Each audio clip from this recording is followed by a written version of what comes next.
Hey, New Hope, we'll get to the special edition of the Grow Podcast in just a moment. But the purpose of this podcast is to share with you and answer your questions about news that we shared across our campuses and online this last weekend. I've been nominated to be the next district superintendent of the Pacific Southwest District of the Wesleyan Church. Now, that's a mouthful, and you may wonder what that means. That's part of what we answer on the podcast. But bottom line, what it means, if this moves forward the way we expect it to, come this summer, I will be handing off the baton of leadership of New Hope, and Kylie and I will be stepping into a new role. And this obviously comes with a mixture of emotions. Sadness on our part, and on our part as a church in a huge way because you are family, and we'll talk about that on the podcast. But also anticipation and some excitement, because anytime God calls, as He has clearly called us to step into this, just as He called us to New Hope all those years ago, God has something great in store for us. So the purpose of the podcast is for us to be able to answer those questions. David asks me the questions that you might want to ask, and we just kind of process together. It wasn't scripted, it wasn't planned, it was just raw in the moment.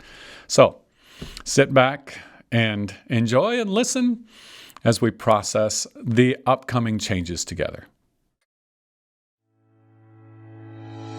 Welcome to the Grow Podcast. I'm Pastor Mike with New Hope Network. We're here to help you take your next step in your relationship with Jesus. I'm so glad you're with us today.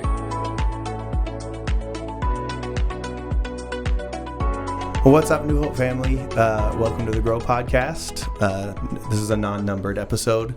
Very excited that you're here. I'm less excited about the topic that we're on. We may or may not have just followed Pastor Mike, kind of giving you a more one-on-one detail of what's going on. But whether or not that happened, Pastor Mike, you want to just kind of let us know what we're here to talk about today? I think most people by now have hopefully heard from you on the weekend or not, but why don't you go ahead and let us know what's going on? I was hoping to be able to do this at a point in time when I am not constantly tearing up. I don't know if we were going to reach that point, Pastor Mike. I don't know if we're going to reach that point, but yeah.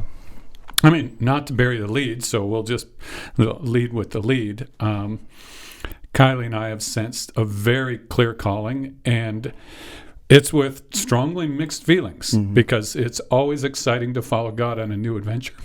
Yeah. But when it means change and having to step away from people who are family, it's also very difficult. So, see, I don't know.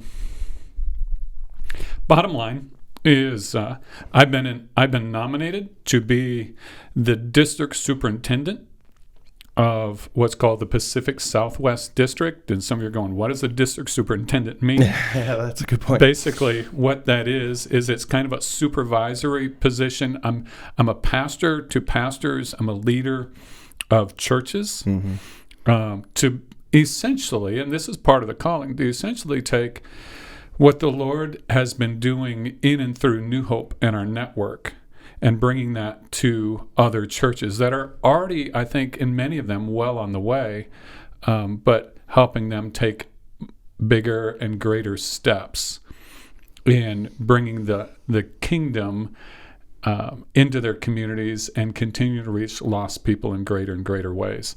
So there's about 66 churches in California, Nevada, and Arizona, and actually Hawaii's included in that. Oh, wow. And I know you volunteered to help with the church plant there.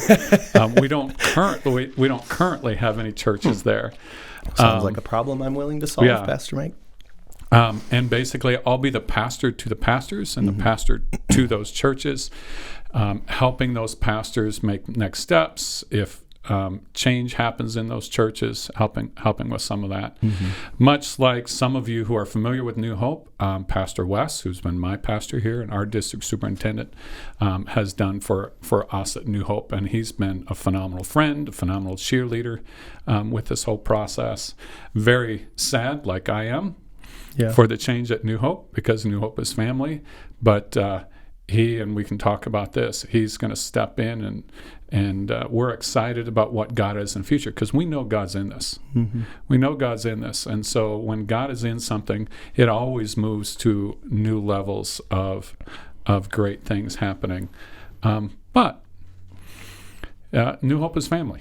Mm-hmm. And 12 years in family, and watching people's kids grow up and walking alongside of that, walking through life and all those kinds of things, and seeing God do amazing things here. We feel like, and I think I just shared with you before we hit the record button, we feel like a part of our heart's been ripped out. Now, for those of you watching the Pacific Southwest, that doesn't mean that we aren't excited about what God is doing. Mm-hmm. But I think we've all been in that change spot, right? Where we know this change needs to happen, but it means we're having to walk away from something that's near and dear. And so, there's some mourning and also some excitement for the future. I know, and we'll borrow words from our teaching on Esther and Esther's, I know that God has called us for such a time as this. Mm-hmm. That does not lessen anything at New Hope. Yeah.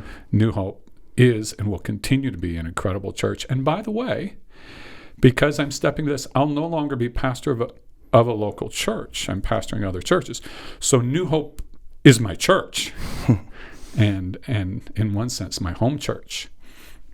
And we're going to continue to watch online and participate and cheer on what God's doing. Yeah. I know you said that you wish you were wanting to wait until you weren't going to be crying or whatever. I don't know if that'll happen. Yeah, I don't know if that'll happen. I also think, I'm going to try to play the part of all of the rest of us here at New Hope. I think, for us, I think that's probably where a lot of us are at as well. And I know me personally, like, I'm losing a friend, and you were my pastor first, then we became friends, then you became my boss, and you've been a great boss. So I'm losing 3 important people in my life in one, and then Kylie's been a great friend to me and Joanna and our kids as well. So, and I know for everybody watching, as our pastor, we've just been so thankful for your leadership. I mean, you've led through one of the most difficult periods for churches in the last 50 plus years, 100 years, somewhere along those lines, going through COVID and seeing just the impact that's had on churches everywhere. And we've just been so thankful for you. So it's really difficult to process the reality that you're not going to be here anymore. And I think a lot of us are going to be crying a lot of those same tears and things. And so we're just going to chat for a little bit. Not everybody's going to get, a chance to sit one-on-one with Pastor Mike like I am before he leaves. Yeah, I wish I could sit down and have coffee with everybody. Yep. And so that's kind of what we're going to do. I don't have coffee. I have tea. I probably wouldn't drink coffee either. Neither of us it would be my coffee. chai or my Mountain Dew Zero. Yes. But yeah. So you said that, you're certain that God is in this, and this is where. Will you talk to us a little bit about, like, I know I'm sure you mentioned we're obviously recording this before you talked about it on stage, and then on on the weekend, whatever, during our Sunday service, but maybe go a little bit deeper into just how you know that, and you could give some of the history or not. That's kind of up to you. Of other. You've been here for 12 years. This isn't. I hope it's okay for me to say. This isn't the first time people have contacted you about an opportunity to go somewhere else in 12 years. That's now you are an incredible pastor and a great leader, and you're very talented. Kind of you. 12. If any senior pastor somewhere for 12 years of a healthy church, they've probably been contacted, once or twice. But what was it this time that because you said yourself you weren't looking to leave. You weren't. No. You don't want to leave. But, a part of you doesn't want to leave. It's going to be hard to leave. So why are you leaving us? That's probably an hour and a half, 2 hour long conversation. I guess we do have a timer going, but we don't have a limit on this podcast, Pastor. But I mean, the quick kind of summary is, if you remember a few weeks ago, we talked about 8 questions for good and godly decisions. Mm-hmm. One of the things, and now you can go back and listen to that, and you can read the subtext. There was a lot. There was a lot of it, by the way. I had a few good friends who were in on this and praying with me, who knew what was happening, is even as I was teaching on it, we were working through it. Yeah. And God made it crystal clear to us in the middle of that. But we felt like that was called. But every calling, so there's two kinds of calling. There's a calling to a purpose, and then there's a calling to an assignment. So my calling to a purpose is God has called me to raise up leaders and develop fully mature followers of Christ in every circle of influence where God places me. That's my lifelong calling. He has changed our assignment from time to time. Sure. In 32-ish years of ministry, we haven't moved that much, but we've served, a small kind of rural church. We've served in bigger churches. We planted a church. And God has changed that assignment. But that change of assignment, that calling, there's multiple parts to it. So we sensed a strong calling. And there was a long process working through those questions, examining, as we work through those questions, like we talked about our history, God's preparing you for this. God is just, when you look at how my work experience and how God has prepared me, and this is always awkward talking about, myself that way, you just look at it and go, oh, it's like he lined all the dominoes up for this. But then there's another side to this. When I'm called to an assignment, the church also has to affirm that call. It's like I joked about when we talked about calling a few weeks ago. I joked about the girl in college who came and said, God has called me to be your wife. And I'm going, well, he hasn't affirmed that in me yet. So we went through a process with the Pacific Southwest as well as with some others. Yeah. And that calling was strongly affirmed as well. So there's two sides to this. Yeah. And visiting with people who we trust, who don't have an agenda or a wonderful plan for our life, and just processing with it. Some who pushed in real deep, and we talked about some of that good, godly decisions that just kind of stripped back to things. But ultimately for me, it came down to a point of surrender. Because so I know there are some that will say, well, this is just like, your next step in your career. I like the local church. I love the local church. And I've never seen myself, really, or wanting to serve outside the local church. It's not a negative on stepping into this position. God has called me in this season to help the local church, and a lot of local churches become great, healthy local churches. But that does mean there's some things that I love about being a pastor of a local church that I had to surrender. And I get to celebrate that as through other pastors with some of those things. Now, is there some excitement with it as well? Yeah, I mean, there are new challenges, and I love new challenges. There's new opportunities. There's some huge challenges when you look at that part of our country. It's one of the largest and most diverse population bases in our country, and one of the most unreached, and probably some of the most kind of postmodern, difficult to reach. And so the task is huge. Yeah, the task is really, really huge. I'm not going to try to put words into your mouths, people watching and listening, but my assumption is there's going to be people at New Hope that are convinced that you're making the wrong decision. Yeah. And not even from not trying to be combative, just they're going to truly feel like Pastor Mike, I don't think you should leave. What would you say to that person? Well, I think part of that is grief. Most of that comes from a sense of grief and loss, that this is wrong. And separation, here's where it comes from. This, as we've been walking through the Bible, separation was never supposed to be part of our relational world in the way that we understand it and experience it. And so that wrongness comes out of that part in us that was introduced with Adam and Eve's sin. So yeah, there's going to be a natural pushback. I don't like the separation. I don't like this. Here's what I would ask. I would ask that you, as you've trusted me as your pastor, and I'll get emotional with this, but trust me in this, as I've walked through this, because I did not, and I do not take this lightly, and I do not take leading each and every one of you, if I can make this personal, lightly. And in the nights of prayer and the 21 days of fasting leading into this, every single face and every single person of New Hope and the Pacific Southwest district, where I've got deep roots and relationships, have been in front of me this whole time. And so I would just ask for your trust. Separation does feel wrong. And there's part of me with this that I've gone, okay, Lord, really? I was working this. But you know what? I went through the same thing when I moved to North Dakota. Yeah. I never felt called to be a senior pastor, and the Lord made that clear. And here's one of the interesting things. Okay, a little bit of backstory here. And this is part of where we know the Lord was in this.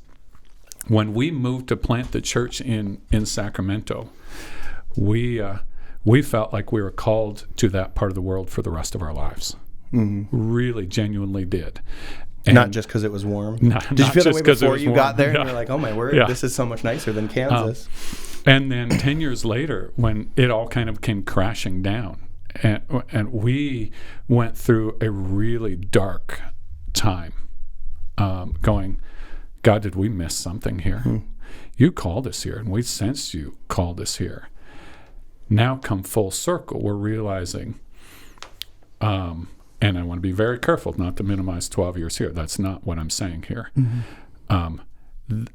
That calling was much longer and in a different way than we had in mind, because now we're stepping back into that and potentially there the rest of our lives in a much, much bigger, much greater way.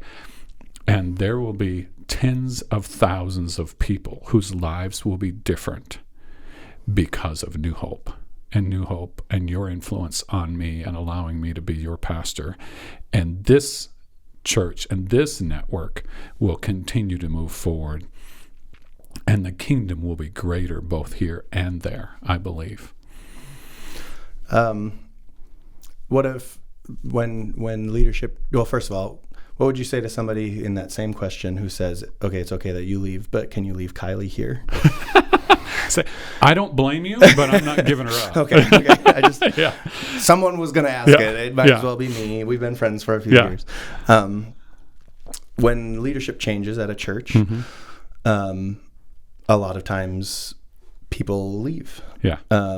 They, I liked his preaching. That's why I was there. I mean, and I don't think we need to pretend that that's not a part of why people pick a church or comfortable at church. How long have I been here?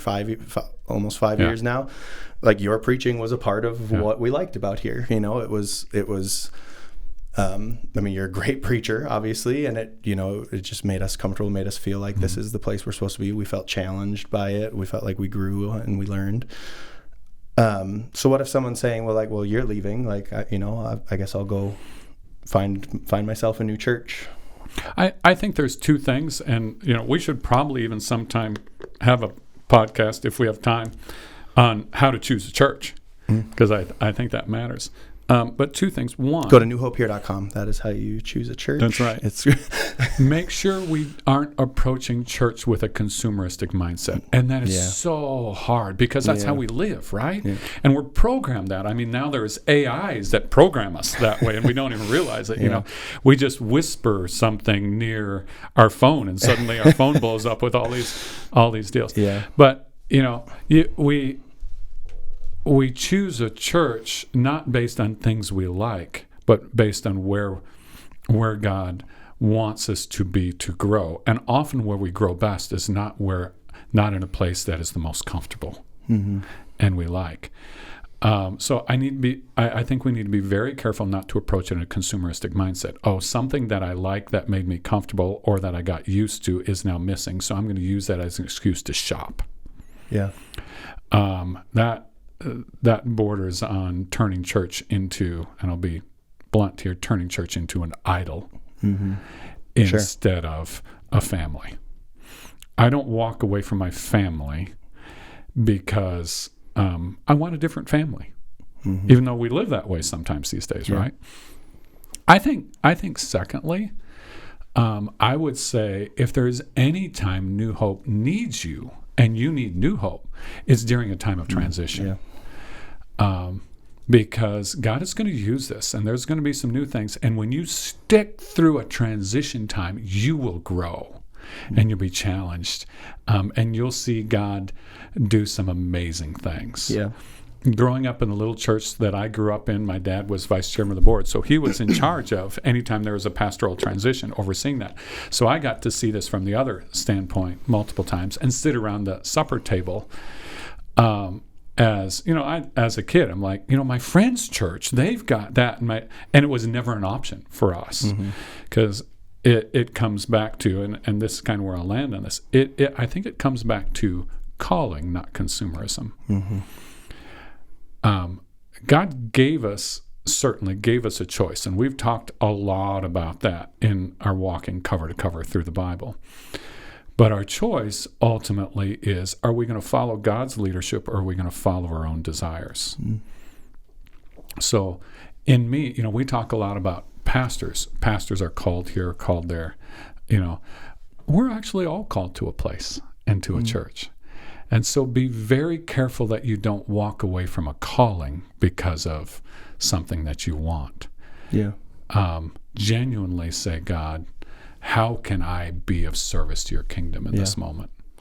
Maybe we will do another one about how to pick a church, but even more how to deal with change at the church, because there will be change. Like there will be another lead pastor, senior pastor, whatever the title is, a lead pastor of this church that will be a different person than you, and they won't do everything exactly the same way that you do it. They won't have the exact same style of preaching, most likely. I mean, maybe we'll find a clone of you. We'll not. See, but it'd be terrifying, but fun. I feel like Michael and I would have fun with a clone of you, but we'll figure that out later. But they might structure some things differently. They might call things different things. But that, I think people need to be very careful of, I don't like this. There were changes when you came. Oh, yeah. And I think, maybe even finding somebody that's been around New Hope long enough to have experienced that change and talk about, did you, were there things you didn't like when Mike came? Maybe the music style changed or the style of preaching. But are those reasons to leave a church? It's not like, it's one thing if the new preacher comes in and he's like, we don't worship Jesus here anymore. Like, maybe this isn't my church anymore. But if it's, hey, like this is, the style of music we're going to play, or this is, I like to use less stories or more stories in my preaching, or, I use a TV or I don't use a TV. I mean, just whatever it is, those the little mission things. Does not and will not change. Right. I know our elders and I know our current days. Our mission will not change. Yep. The methods will and should change. They have over the years. I still remember my first year here, of course, we were in the middle of the boom. One of the conversations I had with someone where they're like, everything in my life and in my town, my job, everything is changing. Can I just not have one place that doesn't change? The church should not change. Like, have you read the Bible? Because actually God created us to grow and to change. We think of Adam and Eve all the way back, and we think of them, it was perfect in the garden. That does not mean that they weren't designed to change. We were designed to grow. Yeah. And growth by implication means change. And I get it. Sometimes I feel like everything is changing. Can I just have this thing not change? Yeah. And I was just hang in there and invite God to let you change as the church changes. You have a really young staff. Yes. And a great staff. Myself included, although I'm interestingly one of the older members of your staff, even though I don't feel it or act it. I heard you saying it at home, so I'm just going to get out in front Some act older than others.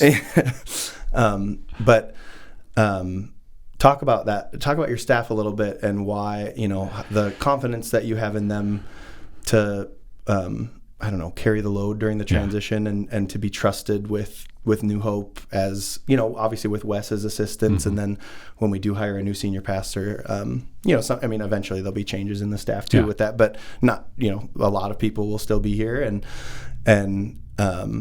So just talk about your staff a little bit. For the people of New Hope. When there's this change is inevitable. Just shifting roles and different things. So some of that will happen. But I have such high confidence in this current team. I mean, we have incredible leaders who are incredibly capable, and who are leading their area of ministry and helping one another lead in levels and ways. That first of all, I don't know that any of them ever thought they could, but in ways that I think are just beyond their years and their maturity. And I could start naming names, and then I'd end up missing someone along the way.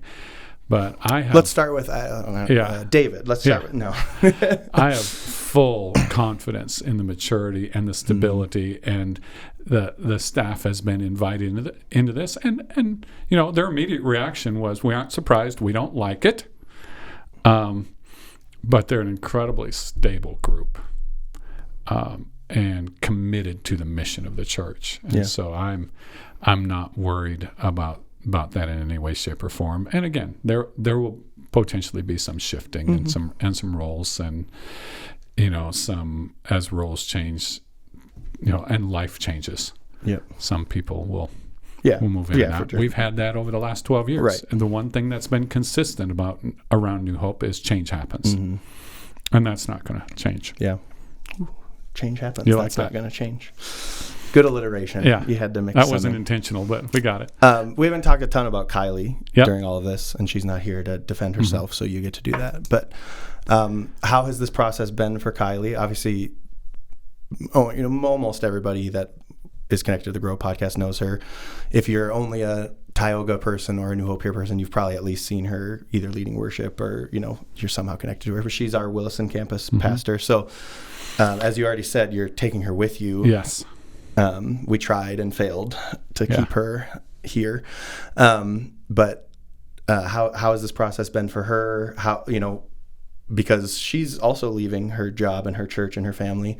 But you're the one who's being hired as district superintendent. So you want to talk to us a little bit about that?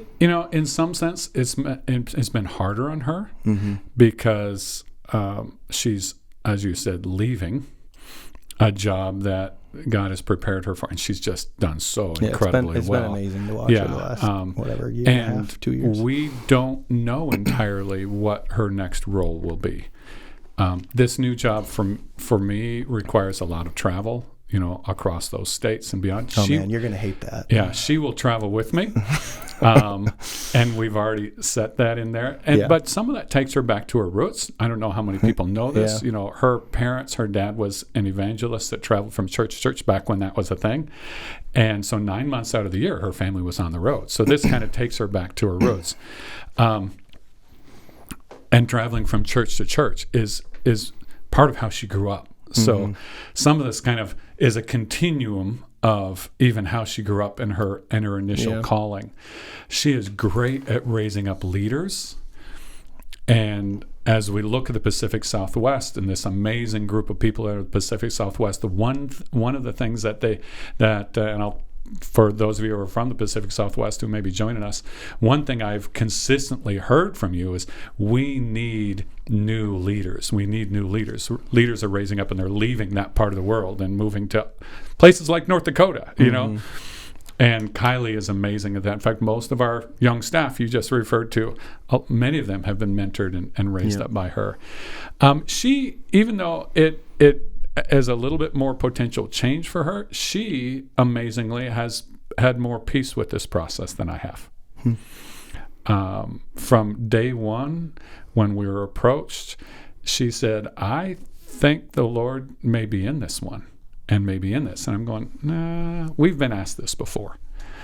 And she's been very strong in that. The people who meet her as usual, they're very excited about her being there. I think they're okay with me. You're making sure to bring her to all the different churches you're visiting. Yeah. And one of the great things is in the Pacific Southwest, like so many places in our denomination, the Wesleyan Church, we have some really high capacity pastors, staff, and lead pastors who are women, and they're ecstatic that Kylie, who is an ordained pastor, will be part of this process and be able to walk alongside of them and cheer them on, and to have that kind of role model. But it is different.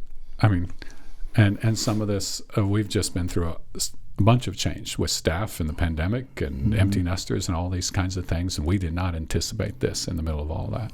And now you're skinny Mike too. Yes, that happened. That was a big change too. Although you couldn't sneak behind a chair a minute ago. Yeah. Didn't work. I'm not skinny enough yet. 4 inches of space, so you're not too skinny yet. But this one's more. This one's personal for me, but I think most people listening will get it too. But how am I supposed to? I'll probably get emotional as I ask this one. How am I supposed to deal with losing a spiritual mentor and leader? I mean, for me personally, obviously, I have the the blessing and honor of being a friend of yours and working for you. So I'm an employee of yours as well, and so I get mentorship from you in that way. But I mean, this podcast is, for me, a place where I grow spiritually every week when we record it, or sometimes we record 2 in a week, whatever. And I think for a lot of the people listening too, like you're a spiritual mentor for us. And so yes, we're losing our lead pastor, and Sunday mornings are a part of that with your teaching. But your investment in our lives has gone beyond that. And not only do I lose my pastor, but I lose an important spiritual mentor. How am I supposed to deal with that? You tell us all the time we need to have spiritual mentors. I think part of it is don't be afraid of grief. Don't be afraid of grief. And I've wrestled with that, because in reality, even with some of my past changes, Kylie and I have processed this. I've gone, okay, the decision's made, I need to move on. And I've just kind of compartmentalized things, and I haven't handled it in past all that well. This time I've walked, and you can tell with my emotion, I've walked through it much more openly. There's a grief process, there's an excitement process, but there's definitely a grief process of being able to walk through. So I think express that. It's okay to express that. It's okay to talk to the Lord about that. What's this going to look like? It's okay to be sad. I mean, the Psalms are full of this, right? I think the other thing is to realize every season of growth, God will bring you a new mentor. You may still have some, but a new mentor, spiritual leader, spiritual influencers, relationships. And so when you see that shift happen in your life, yes, grieve it and don't avoid the sadness if it's there. But also, I think we need to approach that with some hope. There's some new possibilities. If God is allowing or bringing this change into my life, it's for a reason. Let's go back to the story of Esther. It feels like that whole story is all about the dice, the Purim, of the dice, and it's the chance. Chance just put her in place. Chance just put Haman in place. Chance just put Mordecai in place. But the whole theme of the story is what appears to us to be chance. God is always still involved in writing the story. This goes all the way back to Genesis 1. He came down, he got in the dirt. He's always involved. So even when it feels like this change is going, I don't like this, I think we can anticipate God has something in store. And he's got that in store for us. So like with us, and I keep referring to this, there's this kind of twin set of emotions, and I think both are healthy. There's this set of emotions of sadness and grief, and it's okay to experience this, but also an anticipation and excitement. God is calling us, and God is calling the Pacific Southwest, and God is calling New Hope to a new season. And a new season with God is always a good thing. It's always a good thing. So let yourself experience that grief and then wait with anticipation. But it also doesn't mean, we live in a very connected world. Yeah. Doesn't mean that we don't have to stay connected. Now, I will no longer be your pastor of New Hope, and I want to make that clear. It's not that I don't love you, but you will have a new pastor, and you need to lean into that new pastor. I can certainly be your friend, but I will be 100% behind the new pastor and cheering him or her on in huge ways. We could keep talking for another 5 hours, and maybe we'll do some more of these down the stretch. But it's a very hard time for all of us at New Hope, and that's, you and Kylie have just meant a lot to a lot of people, and led this church so well. So we love you very much. I'm going to stop talking. Anything else that you want to say to the people of New Hope, just as we kind of close out, and then we'll just see you next time on the Grow Podcast. I'd say, New Hope, and this was not planned. I hesitated doing this because I typically am a planner for these things. I forced Pastor Mike into this. This is a moment. New Hope, I want to talk to both New Hope and the Pacific Southwest. Anyone who's listening, New Hope, I want you to hear that Kylie and I love you. We love being your pastor. And every person who's entered into eternity, every person who's made a decision for Jesus, every person who's been baptized, every person who's taken a next step, we look forward to the day when we get to celebrate together again in eternity. And that day will come. It's going to come. And when we get there, we'll realize, it wasn't all that long, even though it feels like an eternity on this side of eternity. We love you.